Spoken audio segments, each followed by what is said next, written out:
I've learned something profound from studying the masters, and an easy way to study the masters is by buying these books. And every year, one of these splash books is published. And it's from studying these paintings that I learned so much about how to make a powerful painting. And there is one thing in almost every single painting that got into this book that makes it a really powerful painting. No matter what the subject is, they all have one thing in common, and that's what I want to talk to you about today. And there's not just one thing of this thing, there's 4 things of this thing. It's a lot. And so let's look at some of the paintings in here and see if we can notice anything that all the paintings have in common. There is one thing. So let me just show you a few of the paintings and see if you can tell what it is in each of these paintings. Oh, look at that. I opened right to that. Is amazing. Look. It's an homage to Van Gogh. And it does have this thing that I'm talking about, but I'm just going to flip through before I say what it is that makes all these paintings so powerful.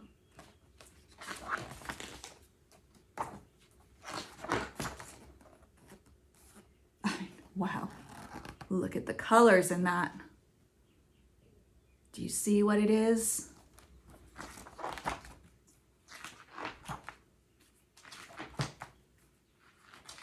This one really has it.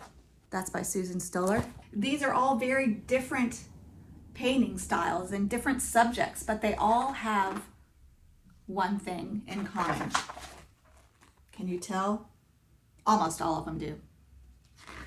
This is by David Stickle. Look at that astounding piece of artwork.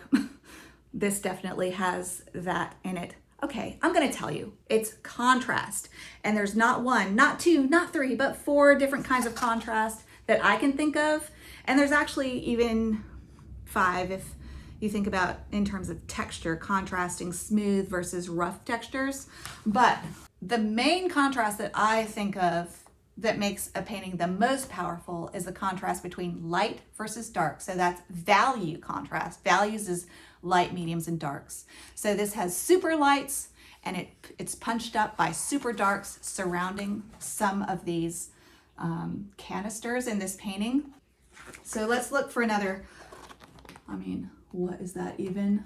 Lots of lights versus dark in that painting by Nellie Keek Kress. So the lights and the dark really make this painting grab your eye, really powerful. And I do see a lot of beginners make this mistake. They put too many mediums in their paintings and not enough lights right up against those darks. And that's just a great way to make a powerful painting. Look at the light versus dark in this painting. It's just so beautiful. By Robert O'Brien. All right, let's talk about another kind of contrast though. There's light versus dark, but there's also complementary colors. So what are complementary colors? There's the 3 primaries, red, yellow, and blue.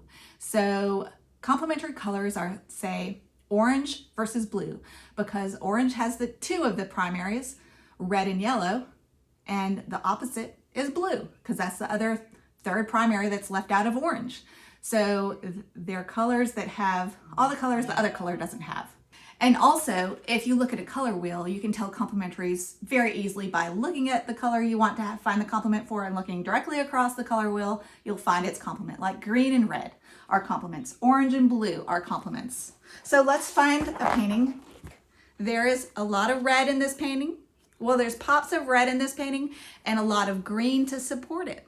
See? So that is complementary colors supporting each other. There's a very obvious reason why this artist chose these colors to make this a powerful painting. And it's by providing contrast through using complementary colors.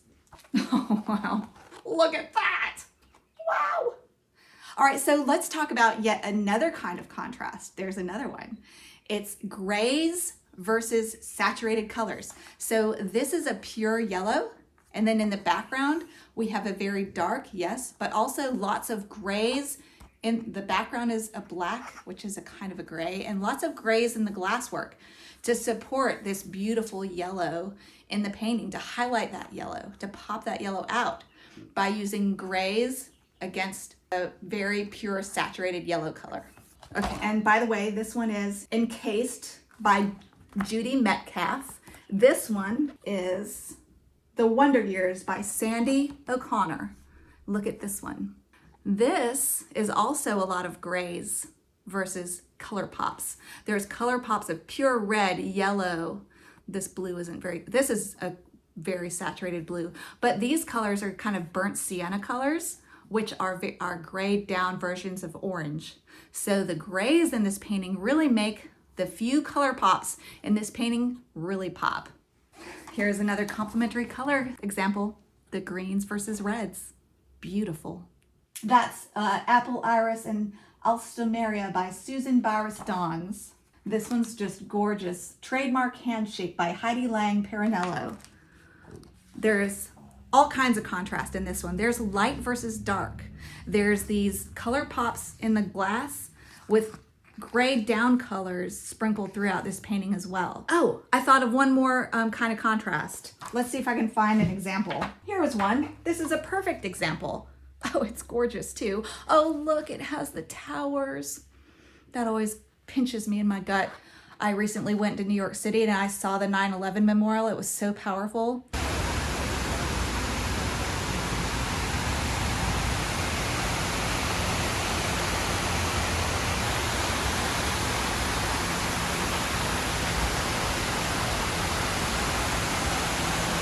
I had a lump in my throat the whole time. But it's also a great example of one more kind of contrast you can conceptualize in your head, and that is warms versus cools. Warms are yellows and reds, cools are blues and greens. But look, we have lights and darks contrasted. We have colors that are kind of across each other from the color, well, we do, because blue is the complement of all these oranges, right?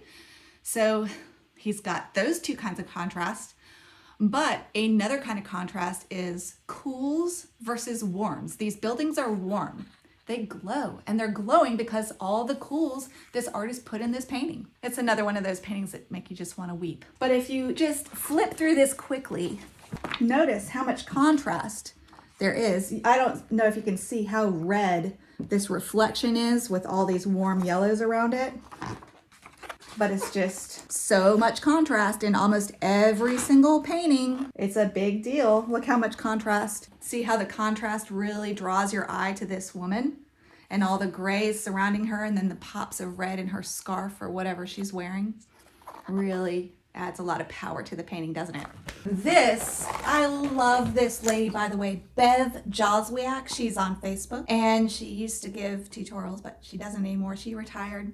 But she's still active on Facebook. You can still see her work all the time. Love her. And anyway, this is a good example. She has a lot of different things going on here. She has light versus dark, yes. And she has complementary colors, these red shoes, and there's a lot of green in this dress. But what is it about this dress versus these shoes that is high contrast? It's color saturation. These shoes are painted with pretty much pure red. And this dress is dark, but it's also painted with a green leaning gray. So she mixed a lot of colors and made it green leaning, but it's grayer. So grayer colors in your painting will really set off a few pops of color like these red shoes. And this is just such a perfect example of that. Here's a beautiful example of cools versus warm, and also using complementary colors that are also grayed down. All this is like a gray green, and then the sign is really warm, and it really makes these warm colors pop a lot. So to conclude, there are several different kinds of contrast. They will all give your painting some powerful punch, and there's warm versus cool contrast. There's light versus dark contrast. There's complementary color contrast, and there's saturation type contrast, bright colors against grays. There's also contrast with texture. You can use texture in a similar way too to really add some differentiation. And what this should also tell you is avoid at all costs making a painting mostly all medium valued, because I see artists do that a lot, especially beginners. They paint with a lot of medium values and there's not enough punch in their painting. So I did a video 1 or 2 weeks back about that. So be sure to go check those recent videos that I've done about that subject out. Also, be sure to join my Facebook group that's free, where you can get free critiques of your work by either me or the people in my group give wonderful advice if you ask for it. If you want more in-depth critiques, you can join my Patreon for a year if you join for a year. And also, you can try my free beginner bunny tutorial. It's a start to finish Patreon style tutorial. You will learn a lot, whether you want to paint clouds or bunnies. Even though it is a bunny, you'll learn a lot about painting all kinds of things. There's tons of information packed into that tutorial, and it's free. And you will have to join my website at this address, but I promise not to spam you, and it's a great tutorial. And you can see if you enjoy my teaching style for free. And the thing that you can do that helps this channel the most is go binge the rest of my content. I guarantee that every single video I do is packed with really good information that will help you create stronger, more beautiful watercolor paintings or acrylic paintings, or because I like to talk about design. So thank you so much for joining me. Now go watercolor your world. Bye, everybody.